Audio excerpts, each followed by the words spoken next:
I didn't sign up for this. Those were the words that shattered everything for me. Just 5 words, sitting beneath a screenshot of our empty joint account. My name is Logan, 32 years old, a head mechanic at Wilson's Auto in Spokane. And until that moment, I thought my life, my marriage, my plans, my future was steady. But in a single day, I was diagnosed with cancer and abandoned by the woman I thought would be by my side forever. That day began in the cold sterility of a doctor's office. I sat there, listening to words like lymphoma, treatment options, survival rates, stage 2, treatable, yes, but still terrifying. My head swam as I left the building, clutching paperwork I could barely read. In the parking lot, I called my wife, Vanessa, told her we needed to talk, that I needed her home. She brushed me off, said she was busy, had errands, and would be back later. But when I got home, nothing was the same. Half the closet was empty, her suitcase gone. Even our wedding photo had vanished from the nightstand. My heart sank. Then the text came, the one that changed everything. Along with the message, she sent proof. The entire $38,000 we had saved over 5 years was gone, transferred into her name alone. I stared at the screen for a full minute, frozen. Then I typed back 2 words, "Take care." I set the phone down, grabbed a beer, and sat on the back deck watching the sunset. No tears, no rage. Just the crushing realization that while I could fight cancer, betrayal was a whole different battle.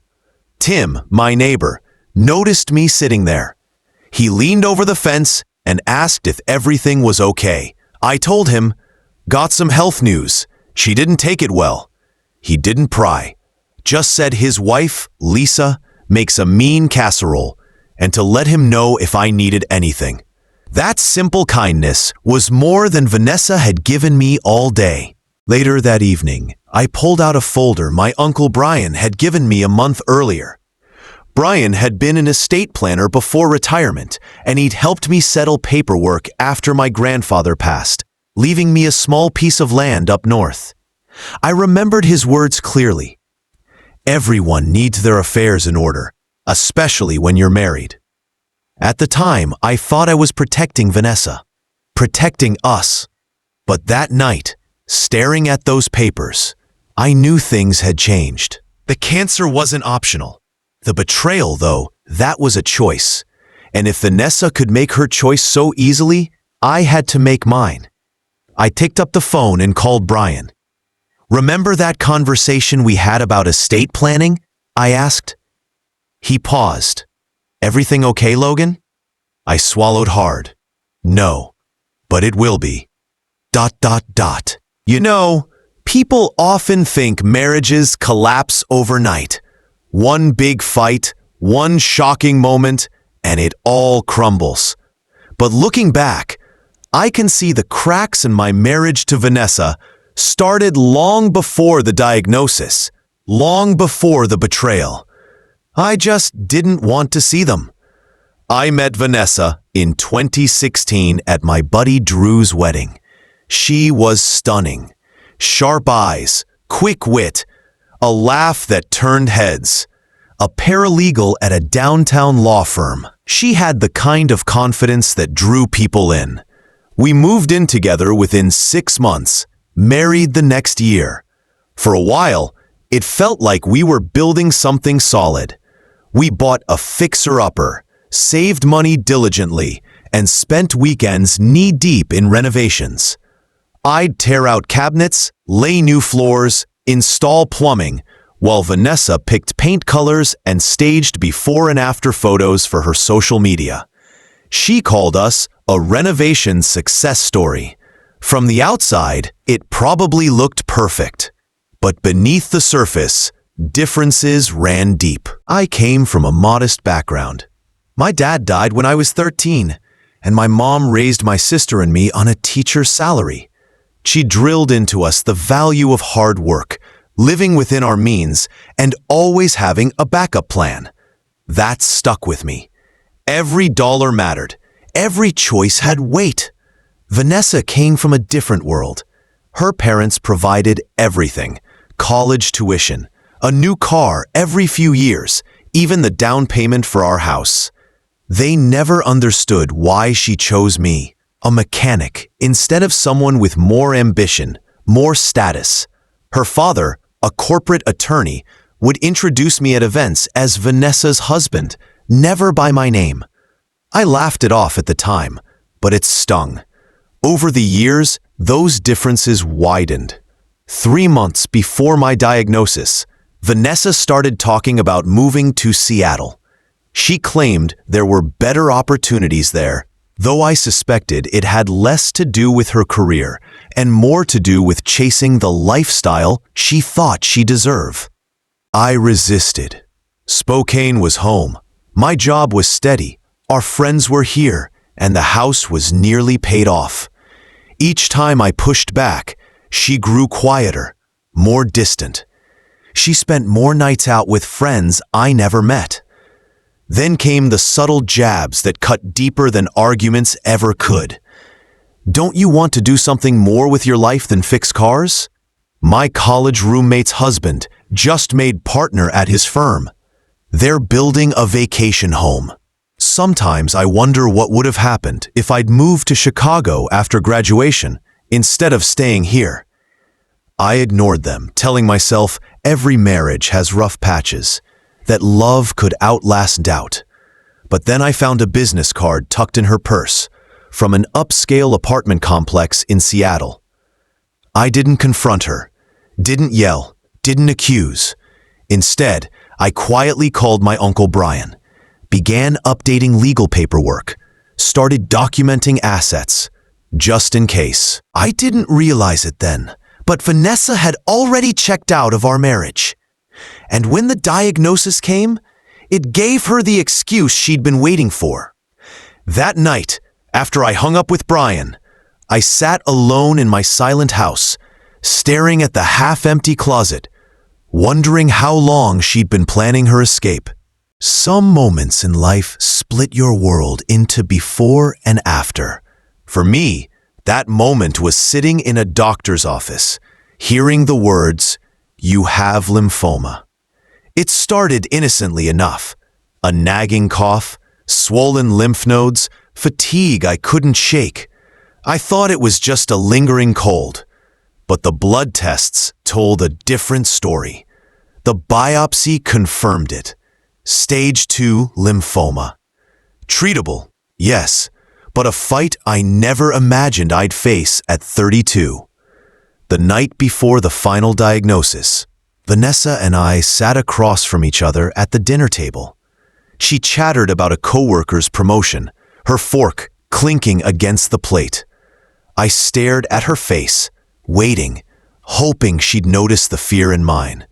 Finally, she asked, "Everything okay?" I lied. "Yeah, just tired." She nodded and kept eating, not pressing further, not looking closer. And in that moment, I realized something I didn't want to admit. She wasn't really with me anymore. Not emotionally. Maybe not at all. When the official diagnosis came, I called her from the parking lot, voice shaking, and told her we needed to talk. I asked her to meet me at home. She said she was busy, had errands. Errands.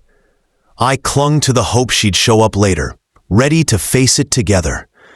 But when I walked through our front door, half the closet was empty, her suitcase gone, the wedding photo missing from the nightstand.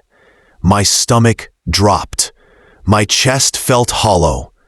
Minutes later, the text arrived. I didn't sign up for this.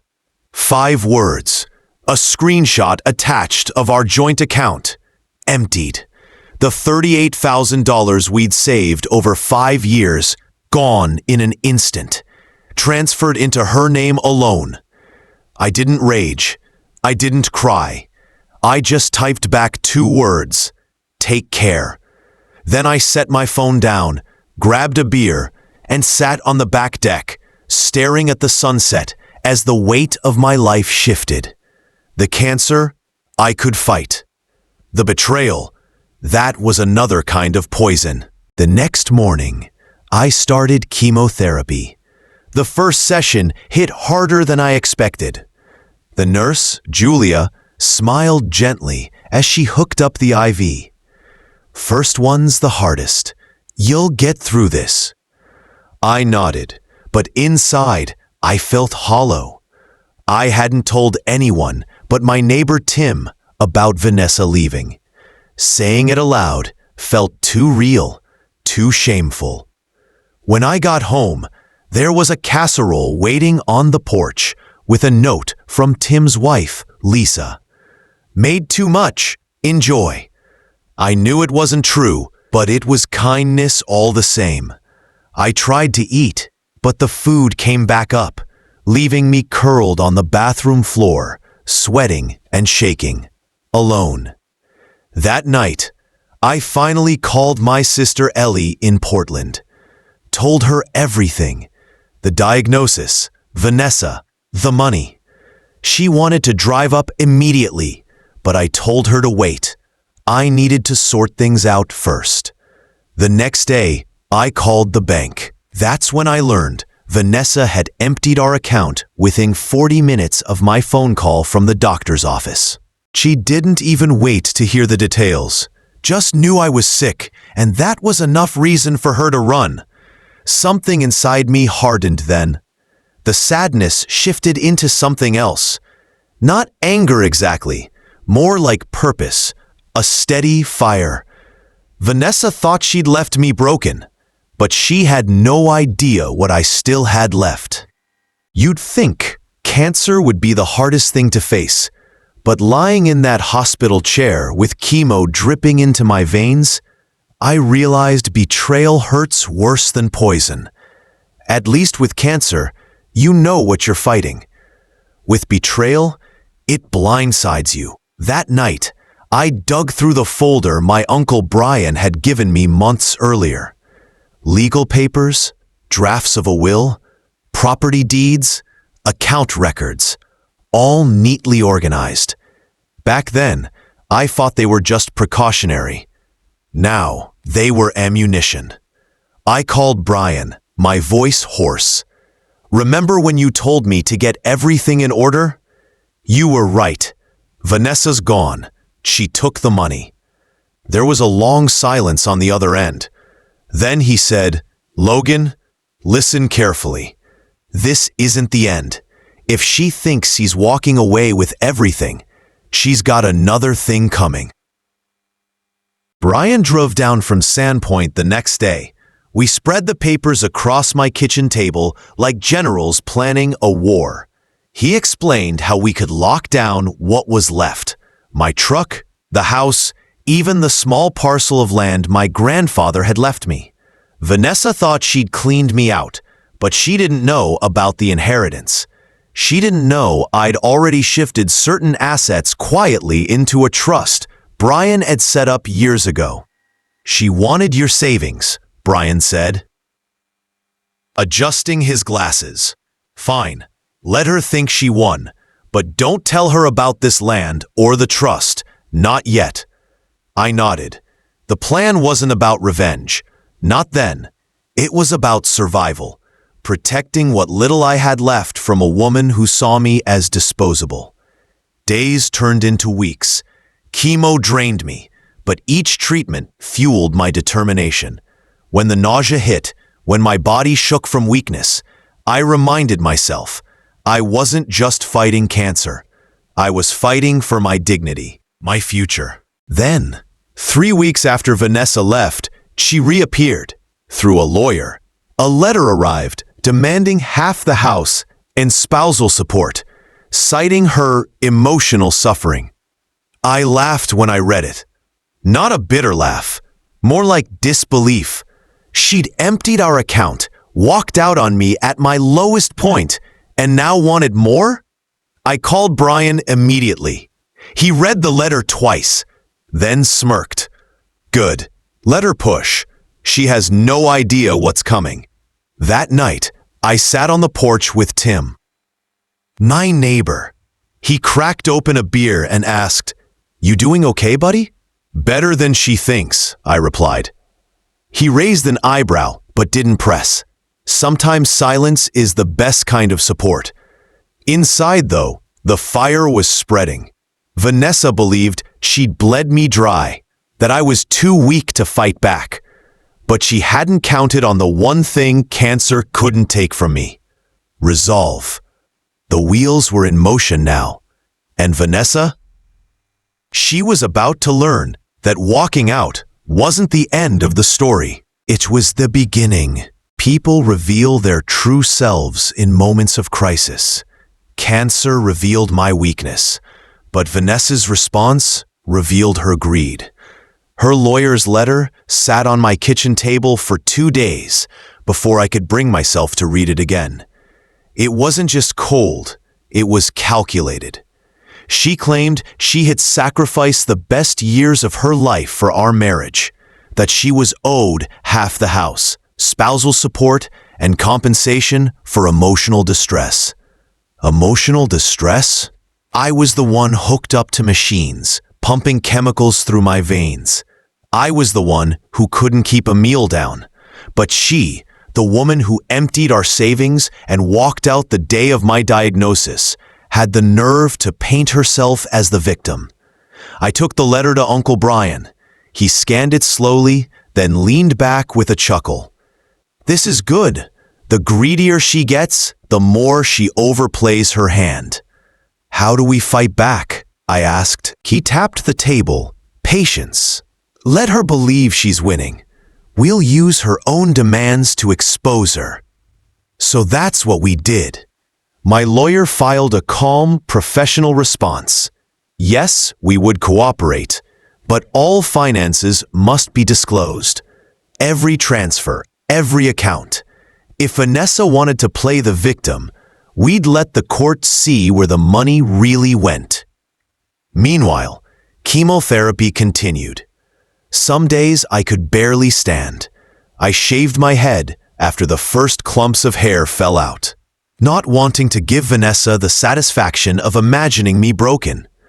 But even in my weakest moments, I clung to one thought. She wasn't going to win. One evening, I sat with Tim on the porch again. He asked carefully, "You ever think about just letting her have it? The money, the house, all of it? Just walking away?" I stared at the horizon, the sun bleeding into the trees.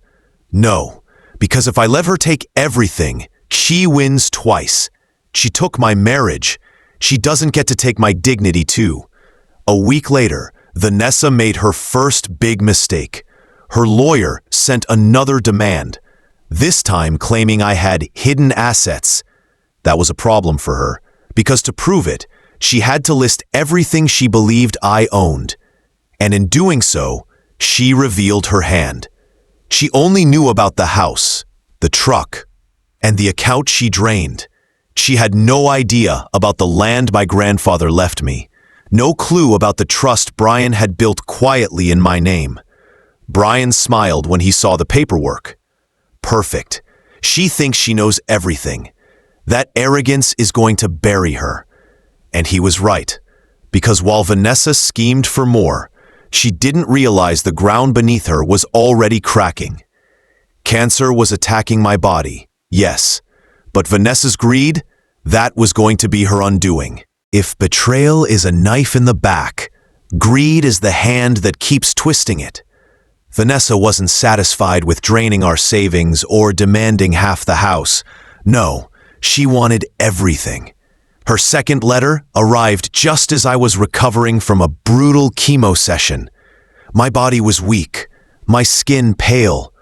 But when I read her lawyer's words, I felt a jolt of fire course through me. They were now accusing me of intentionally concealing wealth and attempting to deprive Vanessa of her rightful share. Rightful share. Those words echoed in my mind. Vanessa had walked out the same day I told her I was sick. She had stripped me of our life savings without hesitation. But now she claimed rights over the roof I kept over our heads, the truck I paid off with my own hands, and the dignity I fought every day to maintain. I handed the letter to Brian. He read it once, then set it down calmly. "This is good," he said, the corners of his mouth lifting. "Good? She's trying to bleed me dry." He leaned forward. "Logan, listen to me. Greed makes people sloppy. She doesn't realize the more she demands, the more she exposes herself. We're going to let her run wild, and then, when the time is right, we'll pull the rug out from under her." So we got to work. My lawyer drafted a request for full financial disclosure, not just from me, but from Vanessa too. Every bank statement, every transfer, every account in her name had to be revealed. If she refused, the court could penalize her. If she complied, we'd trace every cent she stole. In the meantime, Brian quietly adjusted the trust. The land my grandfather left me was safe, shielded from her reach. The small nest egg Brian had helped me move months before, also untouchable. Vanessa thought she had drained me, but in reality, she'd only scratched the surface. Still, chemo wore me down. Nights blurred into mornings. I'd wake drenched in sweat, my stomach twisted from nausea. Some nights, I stared at the ceiling, wondering if I had the strength to keep fighting both battles, cancer in my body and betrayal in my heart. Then I'd think of Vanessa's words, "I didn't sign up for this," and anger would give me strength where my body failed. One evening, Tim dropped by with Lisa's lasagna. He sat with me on the porch, nursing a beer while I pushed food around my plate. "She's not gonna win, Logan," he said quietly. "I can see it in your eyes. You've already made up your mind." He was right. This wasn't just about surviving anymore. It was about reclaiming power. Vanessa thought she had written the final chapter of our story. What she didn't know was that Brian and I were already writing a new one where her greed would be her downfall. And soon, very soon, the trap would spring shut. They say a drowning person will grab at anything to stay afloat, even if it drags someone else under. That's exactly how Vanessa acted. She wasn't just greedy, she was desperate. Her third letter hit harder than the others. This time, her lawyer demanded I sell the house immediately. Not just split it, sell it, liquidate it, and hand her half the cash. The letter claimed she couldn't maintain her lifestyle without my contribution. My contribution. I sat at the kitchen table, the letter trembling in my hand, while chemo-induced nausea twisted my stomach. The house wasn't just walls and wood. It was the life I had built with my own hands. Every floorboard, every nail, every repair came from me. And now, she wanted it gone, just to fund the lifestyle she thought she deserved. I called Brian. He arrived within an hour, his old leather briefcase in hand. He read the letter carefully, then gave me a look I'll never forget. "She just made her biggest mistake," he said. "How?" I asked, my voice hoarse. "Because, Logan, by demanding the house be sold, she's putting her cards on the table. She's showing the court this isn't about fairness, it's about stripping you of everything. Judges don't like that." For the first time in weeks, I felt a flicker of hope. We crafted our response carefully. My lawyer filed motions highlighting Vanessa's abandonment, her leaving the day of my diagnosis, the sudden draining of accounts, her refusal to support me through treatment. We attached her demands as proof of her unreasonable behavior, and then we dropped the quiet bomb, evidence of her new apartment in Seattle. I still had the business card I'd found in her purse months earlier, and now, through a bit of digging, Brian uncovered a lease signed in her name. She hadn't left because she was overwhelmed by my illness. She'd left because she had already planned a new life without me. When our lawyer filed it, I imagined Vanessa's face when she realized her carefully built victim narrative had just started to unravel. Meanwhile, chemo raged on. Some days I couldn't get out of bed, my body wrecked by the poison meant to save me. But each letter from Vanessa fueled me more than any medicine could. She wanted me broken, defeated, begging. Instead, I was fighting harder than I ever had. One night, after a particularly rough treatment, I looked at myself in the bathroom mirror. Bald head, sunken cheeks, dark circles under my eyes. A shell of the man I used to be. But behind those tired eyes was something new, steel. Vanessa thought she had chosen the perfect moment to strike, when I was weakest. But what she didn't understand was this. Cancer was attacking my body, yes, but betrayal had awakened something stronger. And soon, very soon, she would learn that I wasn't the one drowning. She was. Courtrooms have a strange kind of silence, thick, heavy, like the air knows secrets are about to be dragged into the light. That's where I found myself one gray morning, weak from chemo, but dressed in my best suit. Brian, steady at my side. Across the aisle sat Vanessa, polished as ever, her expression carefully crafted into wounded innocence. Her lawyer opened with a speech that almost made me laugh. He painted her as a loving wife, abandoned emotionally by a husband who had failed to provide. He called her the victim of neglect, a woman forced to rebuild her life alone. I sat there, jaw clenched, while Brian scribbled notes beside me. Every word Vanessa's lawyer spoke twisted the truth like a knife. But I knew our term was coming. When my lawyer rose, the air shifted. Calm, steady, deliberate, he laid out the facts. Vanessa hadn't been abandoned. She had left me the very day I was diagnosed with cancer. She hadn't been deprived. She had emptied our joint account within 40 minutes of my call from the doctor's office. And then came the pièce de résistance, the lease. Brian had dug it up, and now it sat on the judge's desk, black and white proof that Vanessa had secured an apartment in Seattle weeks before my diagnosis. Her new life was already waiting before my illness ever entered the picture. I glanced at Vanessa. For the first time, her mask slipped, her lips pressed tight, her eyes darting. She hadn't expected us to know. The judge leaned back, studying her lawyer. "Do you care to explain this?" Her lawyer stammered, fumbling for words. Vanessa whispered something furiously into his ear, her composure cracking. And then, like the greedy fool she was, she made it worse. She took the stand, claiming the Seattle lease was temporary, just a place to clear her head.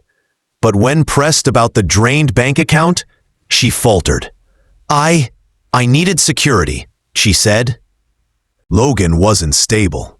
He couldn't provide anymore. The words rang through the courtroom, cold and sharp. I felt the sting, yes, but I also saw the judge's eyes narrow. Those weren't the words of a supportive spouse. They were the words of someone who saw marriage as a transaction. Brian leaned close to me and whispered, "She just buried herself." When the session ended, Vanessa stormed past me without a glance. Her perfume lingered for a moment, a ghost of the woman I once loved. But there was no warmth in it now, only bitterness. Outside the courthouse, Tim was waiting. He slapped my shoulder gently. "You held your ground," he said. I nodded, exhausted but steady. The battle wasn't over, not yet, but for the first time, I felt the tide turning. Vanessa's lies were crumbling. Piece by piece, her story was falling apart. And soon, the truth would finish what her greed had started. Cornered people don't think clearly. They claw, they bite, they scramble for anything to hold on to. That's exactly what Vanessa did once she realized the judge wasn't buying her story. Within a week of the hearing, another letter arrived. This one was different, harsher, almost frantic. Vanessa now claimed I had emotionally abused her, that my illness made me volatile, and that she left for her safety. She demanded immediate spousal support, not just for herself, but for the therapy bills she claimed to be accumulating. When I read it, I almost laughed. Not because it was funny, but because it was so wildly desperate. Vanessa wasn't fighting for fairness anymore. She was clawing to justify her greed. I called Brian. He showed up with his briefcase and a half smile. "She's hanging herself with her own rope," he said. "The court's going to see through this, but we're going to make sure." "How?" I asked. He pulled out a folder and slid it across the table. Inside were bank records, meticulously traced by a forensic accountant Brian had hired. The $38,000 Vanessa stole, she hadn't used it for therapy or survival or even rent.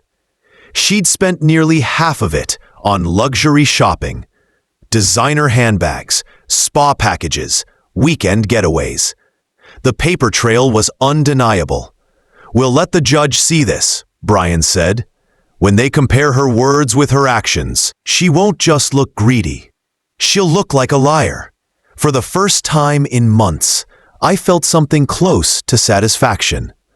Vanessa thought she had stripped me of everything: my savings, my health, my marriage. But she hadn't counted on the one thing she couldn't buy or steal: the truth. Meanwhile, chemo ground on. My body felt like a battlefield, scars forming where the needles went in, weight dropping faster than I could keep up. Some days I wanted to quit, to let the cancer and the court fight consume me. But then I'd picture Vanessa's face in the courtroom, the flicker of panic when she realized we had found the lease. That memory alone kept me going. Tim stopped by often, dropping off meals from Lisa, sitting with me through the worst nights. "You're tougher than you look," he'd say, sipping a beer while I sipped ginger tea. "She doesn't stand a chance." I wanted to believe him. And then the date came for the final hearing. Brian laid everything out in preparation: the bank records, the timeline, the evidence of abandonment. We were ready. Vanessa thought she had me beaten, weak, broken, too sick to fight. But what she didn't understand was this: cancer might have stripped my body, but it sharpened my will. And in that courtroom, I was going to show her, and everyone else, that betrayal has consequences. The morning of the final hearing, I sat in the courthouse lobby with Brian on one side and Catherine, our attorney, on the other. My body was weak from months of treatment, but inside I carried a strength Vanessa could never touch. The courthouse felt cold, the fluorescent lights buzzing overhead, but my focus was razor sharp. Today wasn't just about money or property, it was about closure. Vanessa walked in with her father and lawyer, dressed sharply as always. Like appearances alone could sway the judge. She glanced my way, but looked past me just as quickly. I saw the flicker of fear in her eyes, though. She knew, somewhere deep down, she knew what was coming. The hearing began. Vanessa's lawyer spoke first, spinning the story they'd crafted. That she was overwhelmed by my illness, emotionally distressed, forced to leave for her own well-being. He painted her as a victim who had no choice but to take the savings for self-preservation. I sat silently, hands folded, watching. Catherine let him finish, her expression calm, almost amused. Then she rose, smoothed her blazer, and began. "Your Honor," she said, "the evidence will show this is not a case of emotional distress, but of calculated abandonment. Not of self-preservation, but of selfish greed." She presented the timeline. The doctor's appointment. My call to Vanessa. The transfer of funds less than an hour later. Then she brought out the text. 5 words that told the entire story. "I didn't sign up for this." The judge leaned forward, reading it twice.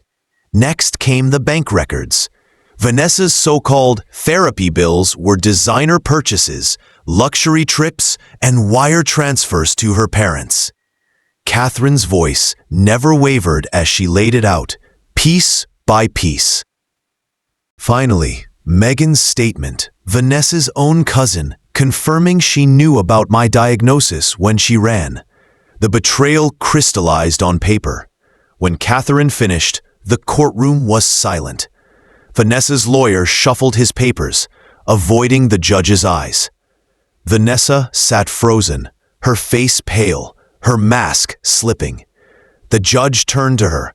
"Mrs. Carter, do you have any evidence to refute these claims?" For the first time, Vanessa spoke, her voice small. I was scared. I didn't know how to handle it." "Fear," the judge said firmly, "does not justify theft, abandonment, or deceit. This court does not reward cruelty." The ruling was swift. Vanessa was ordered to return the full $38,000, relinquish any claim to the house, the Mustang, and the inherited land. She was also held responsible for all legal fees. In the judge's words, "Mr. Carter deserves stability while fighting for his life, not further suffering caused by his spouse."